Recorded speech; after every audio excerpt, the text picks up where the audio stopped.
안녕하세요. 기독교 국제금주학교 김도영 목사입니다. 지난번 강의에 이어서 오늘은 현대 교회들이 어떻게 음주 문제에 대한 인식을 가지고 있는가, 이 부분에 대해서 좀 더 구체적으로 같이 나눠보기로 하겠습니다. 가장 먼저 우리가 살펴볼 것은 적당 음주론입니다.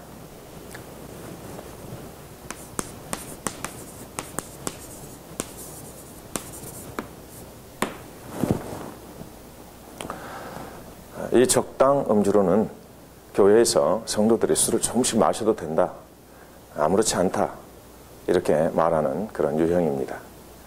성경의 근거로 에베소서 5장 18절 말씀을 근거를 합니다. 바로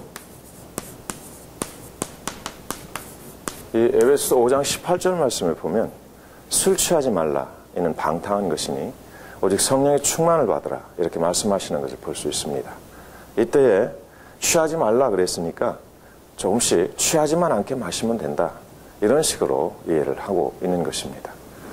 그런데 성경은 구약은 히브리어로, 신약은 헬라어로 이렇게 원어로 기록되어 있습니다. 그래서 원어를 잠깐 살펴보는 것은 이런 말씀들을 이해하는 데 상당히 도움이 될 것이라고 생각이 들어집니다.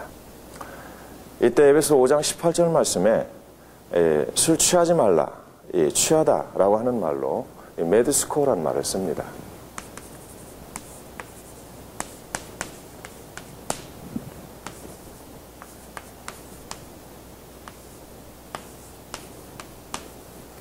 이 메디스코라는 말을 쓰는데 이 취하다는 말로 이 말을 이렇게 쓰고 있습니다.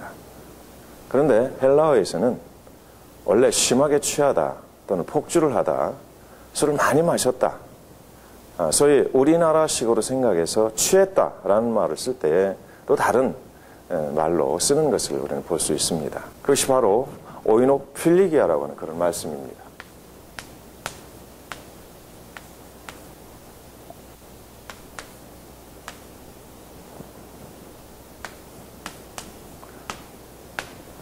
바로 이 오이노필리기아라고 하는 말을 쓰는데, 이때 이 말의 의미는 심하게 취하다, 만취 상태를 말할 때 바로 이 오이노필리기아라는 말을 쓰는 거죠. 그렇다면 우리나라식으로 취했다라는 말을 쓸 때는 지금 메드스코보다는 바로 이 오이노필리기아, 술을 많이 마셔서 취해 있다, 바로 이런 뜻으로 이렇게 써야 할 것입니다. 그런데 에베소 5장 18절 말씀에는 이런 단어가 있는데도 불구하고 메디스코라고 하는 말을 그냥 간단하게 썼습니다. 그래서 메디스코라고 하는 이 취하다라는 단어를 어디에서 썼는지 성경 다른 곳에서 우리가 한번 찾아볼 필요가 있겠습니다. 이 계시록 17장 2절 말씀에 보면 바로 여기에 또 이 메디스코와 관련된 그런 문장이 하나 발견이 됩니다. 그 말씀이 보면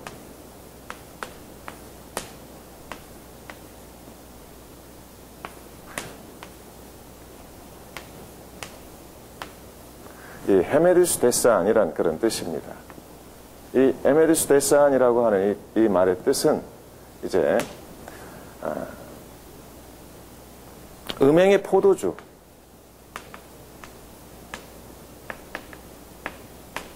바로 음행의 포도주의 취함이라고 할 때 쓰는 것입니다. 그런데 이 음행의 포도주에 취했다는 말은 바로 음녀의 미혹을 받아라고 하는 그 앞에 단어가 있습니다. 이 음녀의 미혹을 받았다, 그래서 음행의 포도주에 취해서 이제 다 멸망할 수밖에 없다, 이런 뜻이게 되겠죠. 여러분, 음녀는 무엇을 말합니까?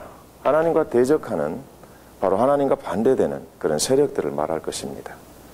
그래서 이 음녀의 미혹을 받아서 음행의 포도주에 취했다라고 할 때 바로 이 에메리스 데산이라는 말을 이렇게 쓰는데, 이때 쓰는 이 단어와 바로 에베소 5장 18절 말씀에 메디스코라고 하는 취하다라는 말을 썼을 때와 비슷한 그런 같은 용법의 단어들을 쓰고 있다는 것입니다. 자, 그래서 여기서 보면 우리는 이 오이노필리기아, 바로 술이 심하게 취하지 말라, 이런 뜻이 아니고 너희는 술에 대한 미혹을 조금이라도 받지 말라. 바로 이런 뜻으로 우리는 이해할 수 있다는 것입니다. 그 뒤에 성령 충만을 받으라 라고 하는 이 말씀 속에서 우리는 이것을 확실하게 뒷받침하는 것을 볼 수 있습니다. 한번 보십시오. 하나님의 사람들은 성령으로 살고 성령으로 행해야 됩니다. 성령의 권능 가운데 살아야 되고 성령의 거룩함, 성결함 가운데서 우리가 바르게 살아가야 됩니다. 성령의 의롭게 하심, 또 우리를 죄를 깨닫게 하셔서 또 우리가 하나님 앞에서 바르게 살게 하심, 그리고 세상을 이길 수 있는 권능을 가지고 힘있게 능력있게 권세있게 살게 하는 것이 바로 우리 성령의 역사이십니다. 그런데 술과 이렇게 바로 같은 선상에 놓여졌다고 하는 것은 이렇게 사는 삶을 살지 못하게 하는 것이 바로 이 술 취하는 것이다. 그런데 이 술 취하는 것은 많이 오이노필리기야, 많이 마시고 심하게 이 폭주하고 바로 만취되어서 살지 말라는 뜻이 아니라 조금이라도 음료의 미혹을 받아서는 안 되는 것처럼 술은 조금이라도 보아서는 안 되는 것이다 라는 것들을 우리는 여기에서 이렇게 깨달을 수 있게 되는 것입니다. 잠언 23장에 있는 말씀이 분명히 포도주는 붉고 잔에서 번쩍이며 순하게 내려가나니 너희는 그것을 보지도 말지어다 라는 말씀과 어쩌면 깊은 연관관계가 있을 수도 있습니다. 여기에 너희는 누굽니까? 바로 하나님의 사람들이요. 오늘 성령 충만을 받아 살아야 할 사람들 아니겠습니까? 이런 사람들은 바로 음료의 미혹을 조금이라도 받아서는 안 되는 것처럼 바로 이 술의 미혹을 조금이라도 받아서는 안 된다고 하는 것을 여기서 잘 우리들에게 알려주고 계시는 그런 말씀이라고 볼 수 있겠습니다. 또 하나 우리가 알 것은 에베소서 5장 18절 말씀에 술 취하지 말라 이는 방탕한 것이니 라고 말을 합니다. 이때 이 방탕이라고 하는 이 단어는 아소티아라고 하는 그런 단어입니다. 이 아소티아라고 하는 이 단어는 바로 무절제 그리고 방종, 이 말들은 다 하나님 나라와는 전혀 반대되는 그런 개념들입니다. 하나님 나라는 질서의 하나님이요, 또는 질서의 우리 교회가 되어지겠죠. 그리고 방종, 제 멋대로 제 마음대로 사는 것을 말하는 것이죠. 허랑방탕하게 살면서 어떤 누구에게도 제재를 받지 않는 바로 이런 삶들, 하나님의 손을 떠나서 하나님의 통치를 벗어나서 제 멋대로 사는 이 자연인들의 삶, 바로 지옥에 갈 수밖에 없는 그런 사람들의 삶을 방종한 삶이다 이렇게 말할 수 있는데, 술의 미혹을 받게 되면 바로 이렇게 아소티아, 바로 이런 방종한 삶을 살 수밖에 없다. 그래서 너희들은 그런 미혹을 받지 말고 오직 성령의 충만을 받으라. 성령의 충만을 받아서 하나님의 통치하심을 받고 성령의 권능 가운데서 이 세상에 맡겨진 사명을 잘 감당하며 살아라.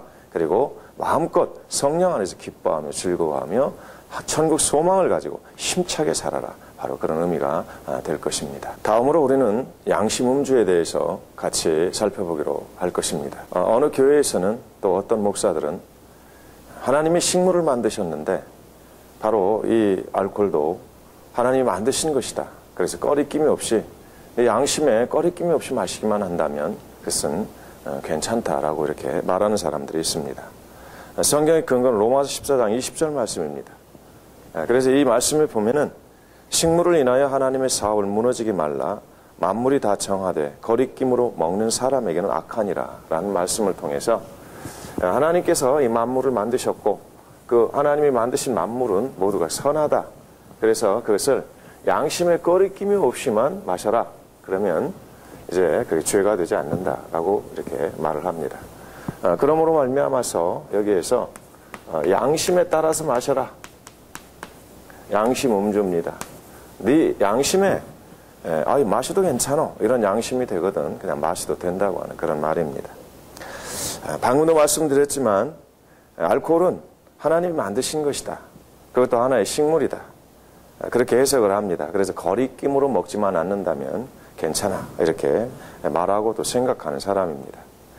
그러니까 술을 마실 때 죄의식을 갖는 것이 그것이 죄가 되지, 술을 마시면서 죄의식을 갖지 않고 그저 양심에 꺼리낌이 없이 마시기만 한다면 바로 아무런 문제가 되지 않는다라고 하는 그런 말입니다. 그러나 오늘 이 로마서 14장 20절을 중심해서 앞뒤 구절들을 잘 읽어보면 그 어디에도 술을 믿음대로 마셔도 된다는 그런 의미는 전혀 발견할 수가 없습니다.